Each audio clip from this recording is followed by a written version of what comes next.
very, very well. You follow them around a lot. And so now they're going to help walk us through what we see in the framework. Now, to be honest, this is a bit adaptive management. So Basile, Francis, do you want to make a few brief comments and then we open it up to questions? Can we do it that way? Perfect. Thanks. Go right ahead. Good morning, everyone.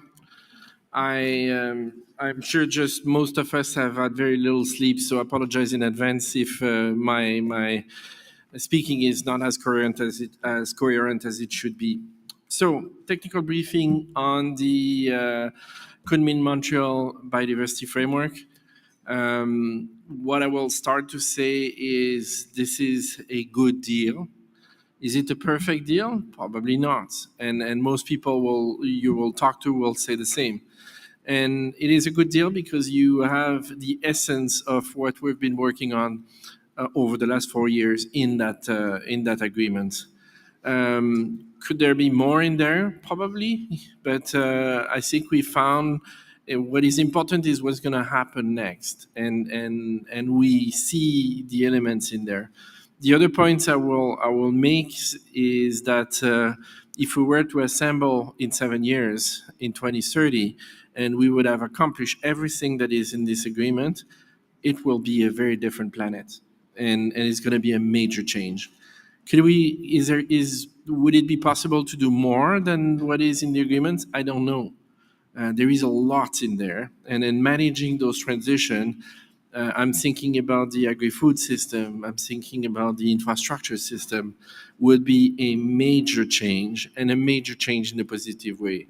So here we are, it's day one of the next step, and it is the beginning of the beginning now. The big work, what we've done is probably, from Francis and my perspective, a massive amount of work, but now there is hundreds of people that will need to engage to move that to the next step. Yes, I think just to add a little to what Coach has said, the process itself involved a lot of thinking to balance the interests from all the parties. It was not easy, and as you have heard, he was saying, is this the best framework? Maybe, probably not, but it is a framework which, from the feelings we have got from the room yesterday and even now, there is a general feeling that this is a framework that has really, really taken on board the interest and the views that were expressed by parties during the 4 years of consultation. So we will be responding to specific issues if you want us to unpack for you from the framework. But here it is 1 day old. It is no longer something of, is the GBF there or not? It is now 1 day old today. So let's all rally behind it. Let's you as the journalists help us to actually create awareness about it as much as you can, because its implementation now requires everyone to play a role. Yeah, thank you. Excellent. Thank you very much. So this will be a good question and answer session. I'll start with the gentleman here in the second row. Can we have a microphone to the gentleman in the second row here? What's that, sorry? No, you should the microphone. It'll work for the interpretation that way. Thanks. Hi, James Deneen from New Scientist. Do the objections of the DRC made last night at the plenary have any implications for implementing the global biodiversity framework? And is there any chance that the issue could undo the agreement in some way? So that's a different question in terms of what you're asking. What I can tell you is that good implementation starts with engagement of all parties. So definitively, there is a lot of people working hard to get all those that have expressed a reservation yesterday to come in behind the framework. Yes. Well, the views that were expressed by DRC, as I told you, this is a process that involved a lot of trying to balance interests from different parties. And so maybe DRC could have yet felt that a few things here and there are not yet done to the level they wanted. But the expression, nevertheless, the implementation of the framework will go on. And I think there's going to be bilateral with the DRC to try to see how, their views can best be handled. But you expect that in sometimes in a setting like this, it is very, very difficult, extremely difficult to reach a consensus sometimes on everything. Yeah. Maybe if I can add something, it's unheard of to see in this kind of we did have the DRC intervention, but it's unheard of to have many parties supporting the adoption of the document without any change. I don't think I've ever seen that in a COP. So on one hand we had this, on the other hand it was clearly this very big wave of parties saying this is a good deal and we want it. Great, thank you very much. Question up here, please. A question to Mr. Ogway. Anyway, are you satisfied with the level of financement engagement that the rich countries have pledged to the less developed countries? Because the initial demands were quite higher than the finally figure that has been agreed. Thank you. What organization are you from? What media outlet are you from? My name is Celia. I'm from the Public Broadcasting Corporation in Spain. Thank you. Yes, my colleague Basil will add on that same question. The question we have been having from the beginning was for us to have finances for implementing the framework together at the same time when we are adopting the framework. There are other packages to the framework itself: capacity building, monitoring and reporting, monitoring framework, and DSI, and so forth. Also, resource mobilization was one of those. So the figure that we have, maybe it is not exactly addressing the biodiversity financing gap as identified, but we need to start with that and progressively see how it can be increased. I know that the developing countries really wanted to see a global biodiversity fund established, and that is something they kept emphasizing through the process. But I think there is recognition for that to happen. The starting point is going to be where it is going to be a Global Biodiversity Trust Fund within the GEF from next year, 2013. It will run up to about 2030. From there, then there will be an evaluation of its effectiveness with the intention, of course, to have the standalone fund for biodiversity. So they have got something, perhaps might not be to the expectation they had, but if you compare this to the strategic plan for biodiversity 2011-2020, there's a completely big change in that. Because with the other one, we first adopted, not even knowing what resource envelope was going to be there for implementation. But this time around, there is this package.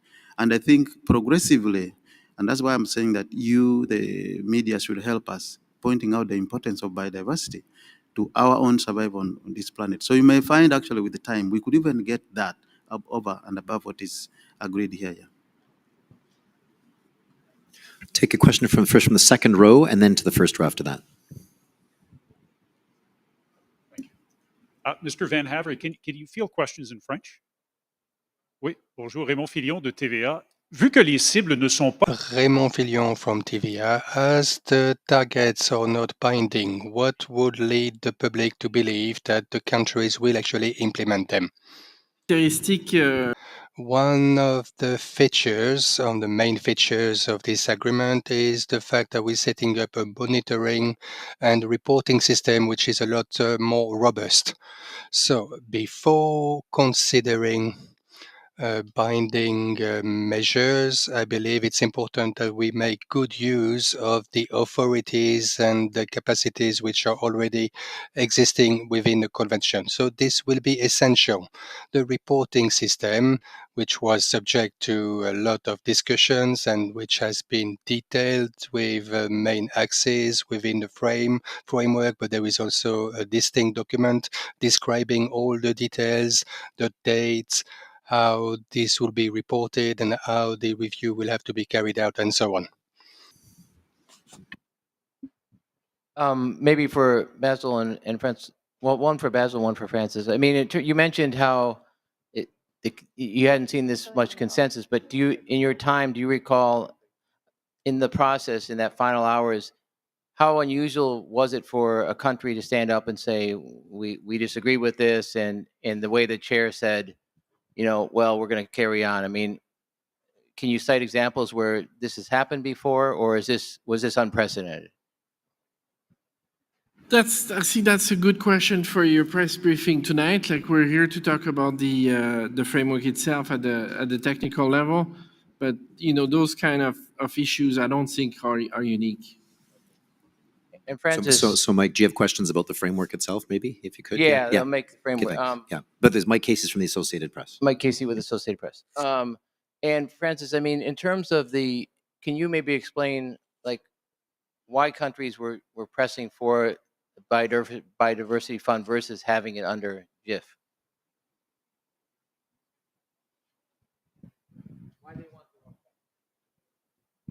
Why the developing countries would like to have, yes, I think the recognition, if you look at right now, the setup is that the funding comes from the Global Environment Facility majorly.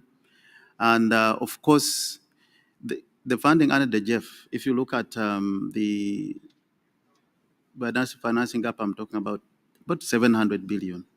But you will see that GEF 8 window, for example, which is now up and running, is $5.3 million. And that is not only for biodiversity. It covers climate change, it covers land degradation, it covers also biodiversity.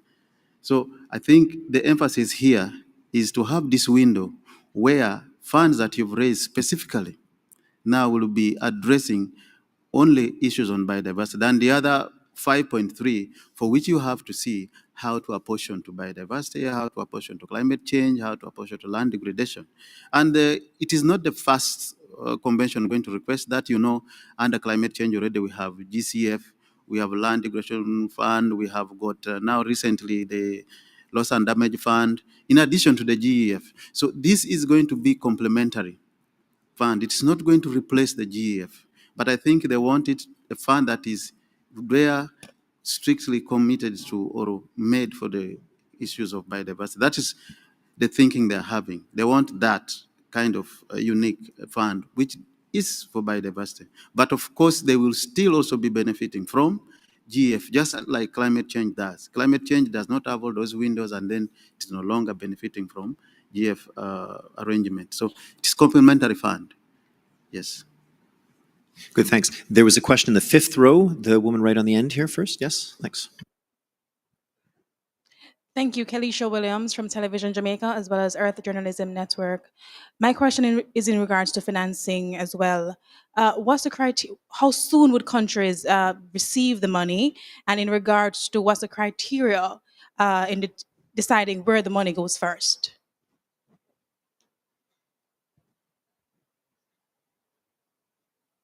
Okay.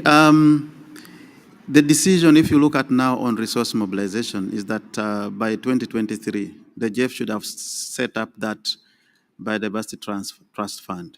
So I think when they are setting that up is when a lot of the issues you are raising will come up. When could they begin accessing it, and what are the arrangements, the mechanism, and so forth. But right now the commitment is clear. Parties have agreed they will establish it by 2023. And I think that will go through the GEF Council, through the process to have some of those things laid out, like the governance issues concerning that fund as well. So when it is set up, then that will be answered. I think the most important thing here is there has been agreement on that. It will be established, and then we see how then it will run. But in the meantime, of course, parties are still going to have access to the GEF funds. In fact, as I speak, already there is a GEF project coming up to enable parties align, review, and see how their national biodiversity action plan is complying with this or the gaps that are there that needs to be done so that implementation can go on. So the GEF has already done that, but also the GEF under GEF 8 programming, they took on already our draft one, because if you look at the draft one of this framework and what was adopted today, the language could have changed a little, but not much. The targets have largely remained. So already the GEF has programmed 36% of the 5.3 to go to biodiversity and to address implementation of the strategic plan. I'm sorry, the global biodiversity framework. So already the GEF has moved relatively fast. That concern was shown earlier that we don't need to delay, unlike the previous one. So there will be opportunities as that mechanism is being, that funding, trust fund is being worked on. Yeah. Thanks. A question from the Globe and Mail next. Thank you very much, Ivan Semenek. I have this is maybe a process question, but to help clarify where we go next. Of course, this agreement is being, or framework is being kind of described as a starting point, an imperfect deal that takes us forward, but it's a decadal process. So, but you've also indicated that there's work to be done. So I'm wondering if you could maybe highlight the biggest areas where you see work needing to be done. And I'm kind of curious how that work then feeds into the framework, because of course now we have this framework till 2030. So how would that work impact the success of the framework, whatever happens at the next COP and the one after that? So there is two pieces of work. There is the piece of work that is done by each country individually, and that starts by revising their what we call a national biodiversity action plan, and that's got to be done relatively quickly, and that will set in motion what they're going to be doing on conservation. Some countries have already started; they already have planned for 25 by 25, 30 by 30, but now they're going to have plans around reduction in the risk related to pesticide with nutrients. They're going to have a plan related to each of the targets, and so you're going to have that modification. And then the second piece of work is at the multilateral level. How are we going to be setting up ourselves in terms of doing the review, in terms of doing the accounting? I suspect that there will be change within the Secretariat in terms of adapting to that new world with a different type of job to do. And we're gonna see those changes happening on both sides, and that's what's gonna be making a big difference. It's gonna be very interesting to see also how the result from this framework will be influencing other process. We've benefited a lot from decision taken by other institutions like UNFCCC, UNEA, WTO. Now it's our turn to see how we can influence them. And eventually there will be that convergence between the various instruments in terms of integrating. And one thing Francis and I have been talking a lot about is how do we integrate all those various pieces so it is simple for the agriculture world, the resource extraction world, the infrastructure people. So they don't want to deal with biodiversity on Monday, climate on Tuesday, and another thing is on Wednesday. They want an integrated set of the requirements so they can adapt and change. Great, thanks. Move across the room. A third row over there. Bonjour, Monsieur Vanavre, Jean-Thomas Léveillé du quotidien La Presse. Good afternoon, Mr. Van Abram from the Quotidien La Presse. Can you explain to us how we can apply, for example, the part on pesticides that asks us to reduce the pesticides risks without any precision in terms of numbers, or how we will get there? I'd like to understand. I will then ask you to look at your own edition that made some announcements about Quebec in terms of the reducing risks of pesticides. And I think some of your colleagues have talked very justly to the fact that there were some indexes created by scientists that enable people that enable for risks to be measured. So therefore, I don't have in mind the precise goals for Quebec, but I will probably have a national conversation in order to align the various plans. And these indexes do exist, and talking about risks is much more powerful than talking about usage, because we could have some pesticides that could be quite benign and used in vast quantity. However, you could have some much more dangerous pesticides used in smaller quantities. So therefore, when you talk about the risks, you try to combine it and consider all these elements. Thank you. This is Gija from Kyoto News. My question is the review mechanisms. Unfortunately, this is not a legally binding like Paris Agreement, and the country does not have NDCs under F3C. So my question is, under this review mechanisms, when you know your effort was not enough to achieve this framework, so what can convention can do and what national government should do? So the first there will be several review mechanism. I think the first one is adding the numerical report from each country to have a global picture, and then seeing where we are. The second one is what we call a voluntary peer review. So maybe I don't know, colleagues from Norway will come to Japan and see and provide advice. What is new and that we've started recently is those forum where we copied a concept coming from climate, where you get various countries to make presentation and others to react. And what we're trying to do is to create a system that is not punitive, a system by which we can learn from each other. And when you bring people together, everybody want to do a good job. I don't know anybody that you want to do a good job. I want to do a good job, and everybody welcome those kind of advice. And this is something that I've used in the past in other international forum in North America, and that is very valuable. People want to learn from each other. They want to see how people have dealt with issue and replicate those ideas. Yes, I think the other part to add to that is concerning data collection. You know, if you are going to report, there are lots of things you need to do. One of them is on data collection. People may do a lot of work, but then they don't collect the data, they don't analyze that data. And so when it comes to reporting, they are still depending on very old data that they have.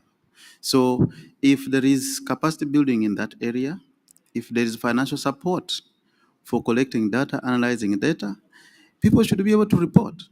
But you find at certain situations, some technical capacities are lacking, especially in developing countries.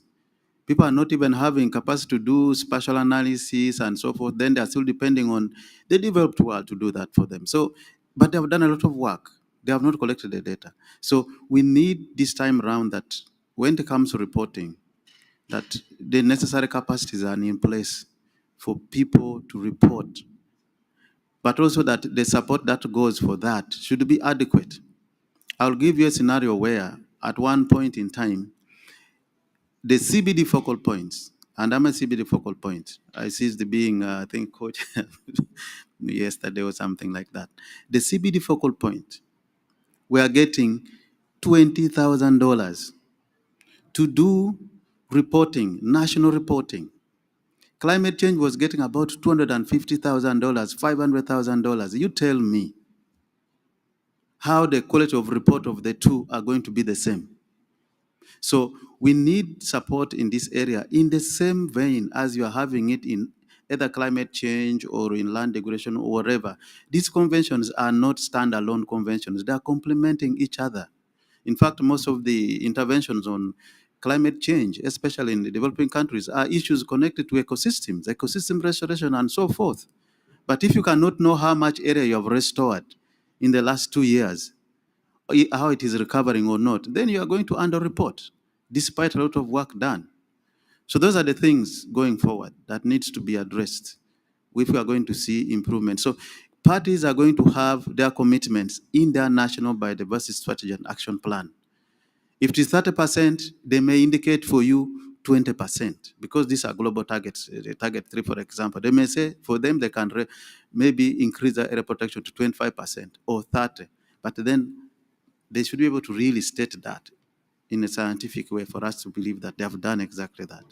Yeah, thank you. Question from the front from South Africa. Yeah. Thank you so much.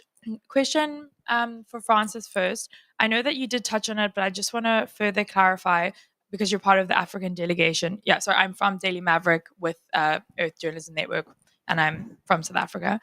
So is the Africa group happy with the arrangements of this Global Biodiversity Fund being under the existing GEF, or do they see it as a failure or at least a compromise, as they originally wanted to create a separate fund, like you said, like the Green Climate Fund?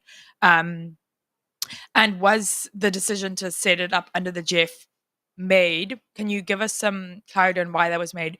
Was it made because it would expedite implementation on the ground? And then also regarding international financial flows from developing countries to developed countries, how are we going to determine who's developing countries, who's developed countries? Can you give us more information about that? I know it's still early stages. And then also Uganda last night said that the COP15 president's decision to sort of ostensibly ignore DRC's objection was seen as a coup. So, what is Uganda's current position on that? Thank you. Yes, let me try to. I think my co-chair will help me at some point, or maybe on the one on financial flows, but I'll attempt all of them. Now, first, let me start with the last one. This is about the Uganda statement, which maybe you heard about the coup and so forth. I think let's be clear on this. Uganda is fully behind and supports the global biodiversity framework. What they only raised, I think, was the issue of procedure, which I think has been clarified to them later on, and they have understood the context under which they raised. So they are not against the framework. I think they just were concerned about some procedural issues, which has been clarified to them. So don't worry about Uganda, that they are so concerned that they may not implement the framework. No, that is not going to happen. Uganda is totally for the framework. Now, regarding the arrangement for the trust fund, I must tell you that, of course, I wasn't a negotiator in this process, so most of the time I just have to hear the views that are being expressed by parties. But I believe that the African region, together with developing countries, they see this as an opportunity, like I explained earlier, because they want to have a fund that is talking to or is earmarked for biodiversity. And the name is Global Biodiversity Trust Fund within the GEF. It is clearly having the word in there. So that is an opportunity, I think, for them to further build on as the time goes by. Now, regarding the international financial flows, I think the developed countries have really made very strong commitment here to make these resources available. But of course, even at national level, governments are supposed to prioritize and increase as well domestic funding for biodiversity, because you possibly can't expect all the funding that will come from the international level to address the funding levels in every country. But it will complement, it will help to keep addressing those gaps. But even governments, they need to increase their budgetary allocations to biodiversity. If you go and check in most of those countries, you will find that environment in most countries, still the budget allocation is that low. So they also need to do their part. They need to, whatever resources is there available at national level, when it comes to the budgeting time, they need to be progressively increasing also the domestic, resource mobilization for biodiversity, so that when the global effort comes in, it is adding already to what they're doing as well. Gotcha. Thanks so much. Just one more question, everybody. Just letting you know, this is meant to be a technical briefing about the content of the post-2020 Global Biodiversity Framework. We're getting a lot of questions about procedure, and those ones are questions that these two gentlemen won't be as informed to speak of. So please, it'd be really nice if we could just focus on the content of it with your questions. The other procedural ones, you'll get opinions, but you won't get a lot. That'll be for something the other conference. Question in the third row here, please. Oui, ma question, Monsieur Van Ave, Alexandre Schir, Journal Le Devoir. Mr. Van, the 30% target and the way in which it can be implemented from now on, how do you plan to do so that by 2030 we do not see that we have failed, but rather than we have succeeded on this matter? What I saw in the positive experiences or countries that start by having a national interpretation of what could be 30% protected areas network. So there is some work on a political level, which is also an important process in terms of implementing from the various stakeholders. We also have to look at target 3 within the context of target 1, which is to do with the planning use authorization, which also enables some decisions to be taken in terms of identifying the conservation areas. And then I'll come back to this other row over there. Thank you. So my question is definitely about the content. Obviously, the new, in the adopted draft, most of the text are much leaner, shorter, but also I see like a change in the way they have been structured.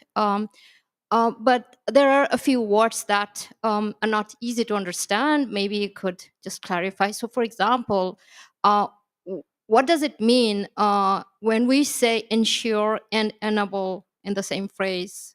And the second one, for example, equitable governance. Thank you. So it's we try to not get into the jargon of negotiation, but your question indicate that we're not being 100% successful. One thing we ensure and enable, there is two aspects to it. Ensure is that making sure that the structure, the measures are in place to enable a certain action.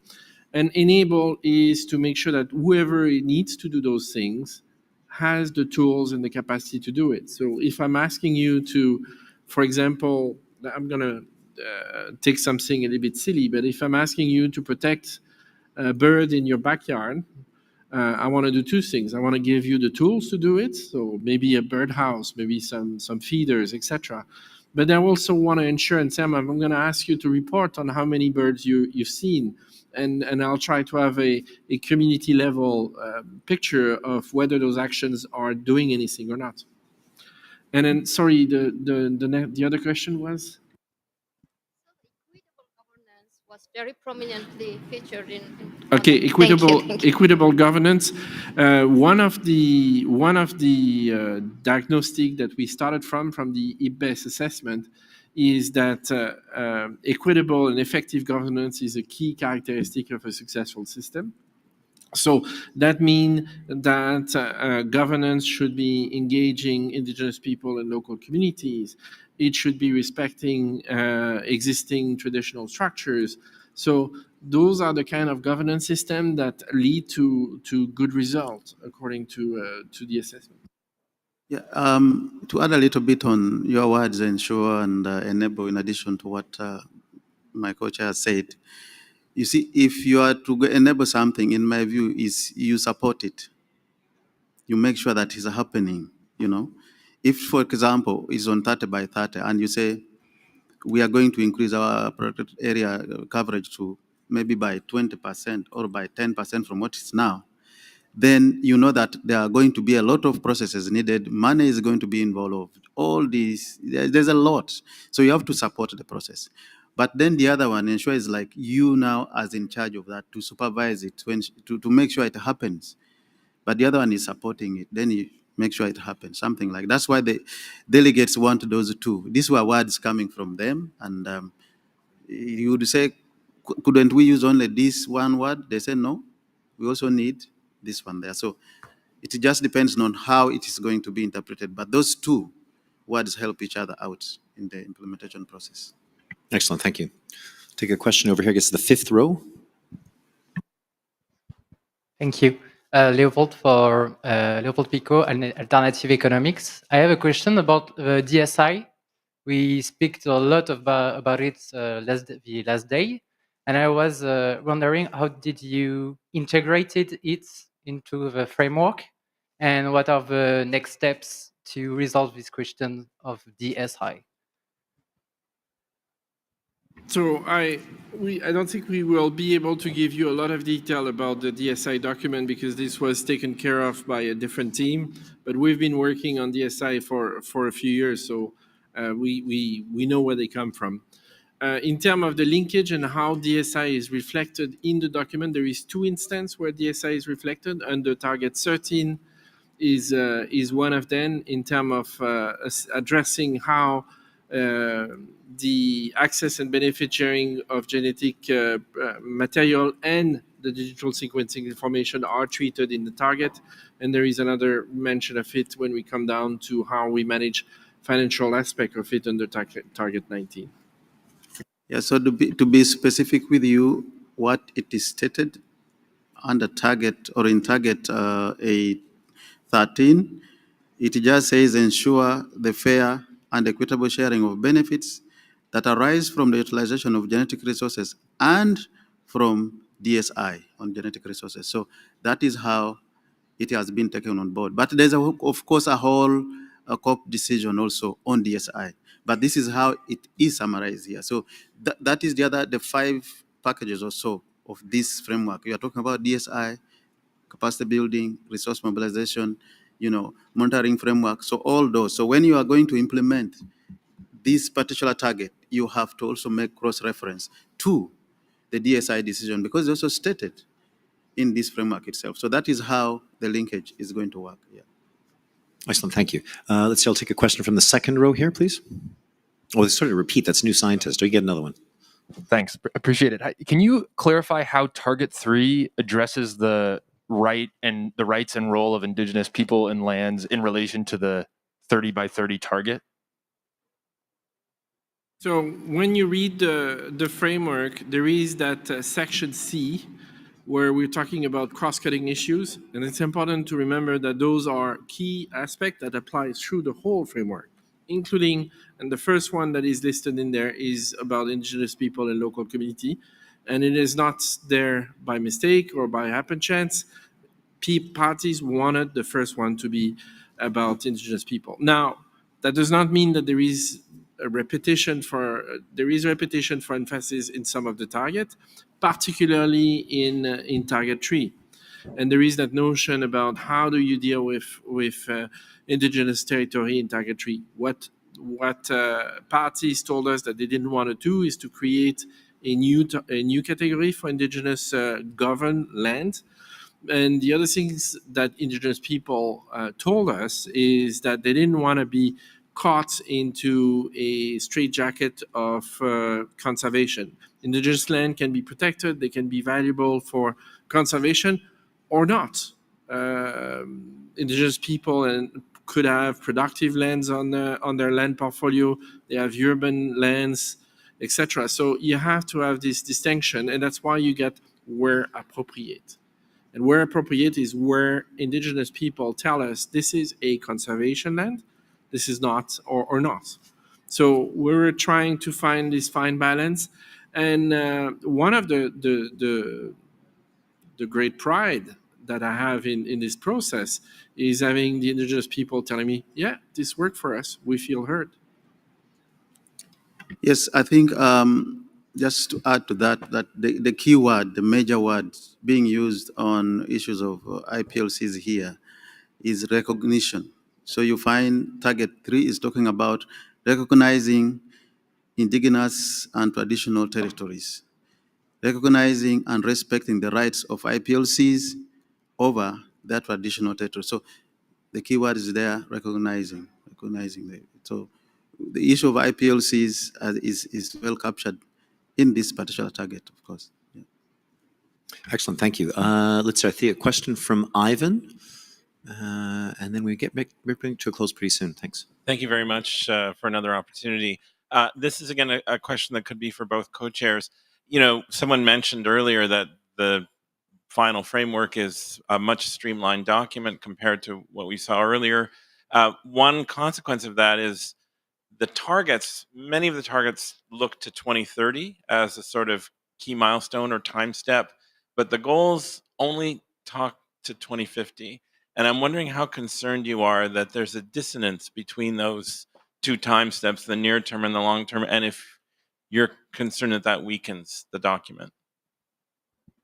There's been a long discussion about that issue we call the milestones, which is about how do we characterize where we want to be in terms of outcome in 2030. And the discussion went on since the beginning of the year in our meeting in Geneva. Some parties were interested in that, other not. And at the end of the day, there was this sentiment that it was not added value. So my sense, personally, my personal view on that is it is key to have the numerical targets in the action target. Okay, it could have been an added step to have those milestones set with the goals. We don't have them. That's not the end of the world. There will be measures. We're going to see through the global stock take where we are. I'm not overly concerned by that. Yeah, I think during the process we went through, there was a kind of misunderstanding of what a milestone is, what a target is, to the point that some parties thought they were the same thing. And so it became a little bit hard to really maintain milestone there. And now we try to work around mainly the targets. So the targets is actually going to give the parties opportunity to see whether what we've been doing when we reach 2030, whether what we've done in the last 5 years or 6 years, is it good enough? Can we carry on as with such targets to reach 2050 goals? So it's going to be like a test case, these targets, to see whether really, if we do things like this with these targets, do we go anywhere close? Are we on the journey to 2050, or do we need to adjust those targets in a way? So that is the way we lost milestone in the process, because the difference between the two started to be seen as almost not being there by some parties. And so as co-chairs, when you reach a stage where there is a lot of misunderstanding and confusion on concepts, then you go for what works best. And then we went now for the targets, yeah. Thanks. Tetsuji, last question, then we'll wrap it up. Thanks. My question regarding mainstreaming. So are there any mainstreaming issue in this framework, and what government should do for mainstreaming biodiversity issue in national policies? So actually, there is not one target for mainstreaming, there are three. And the structure that the party wanted to have on mainstreaming, to have one target that is directed to the action of government, and that's target 14. Target 15 is about the action of private sector, and 16 around the action of individual people. Good discussion throughout the negotiation on those targets. We've talked a little bit earlier about the target 15 on disclosure. Definitively, there was a lot of attention and there was a lot of pressure exercised by a number of business. This is new in the framework. This is something that is quite powerful. We're going to see how, over the years, those targets help the parties to make progress on that side. Excellent. Do you want to go, Francis? More? No? Okay. Great. Okay, well, thank you very much, everyone, and thank you so much to the co-chairs of the working group for taking time with us. Everyone, we're off to plenary very soon to wrap up the last decisions and close off this biodiversity conference. Thank you very much, everybody. Can I express my thanks for the work you're doing? You're an essential part of the team, and the work you do is extremely important to Francis and I. So please continue to ask questions, continue to do what you're doing. This is extremely important. Yeah, and from my side as well, I just want to encourage you to continue what you are doing. I would like, from my perspective, to see biodiversity coming at the same level with awareness on climate change. Because right now, you will see most of our leaders easily speak about climate change. They easily talk about climate change. But there is this resource that is so vital for the existence of human beings on this planet. But you find less talk on it. Is it because they don't know about it, or is it because we have not challenged them to talk about it? So please do that for us. And I think that will change a lot of things for us. Sometimes you do technical work right, but if the leaders are not with you, still you struggle. We don't want to do very good work on GBF, and then we are struggling at the point of implementation. So take forward the message, complement it with the climate change and other environmental crises. Thank you.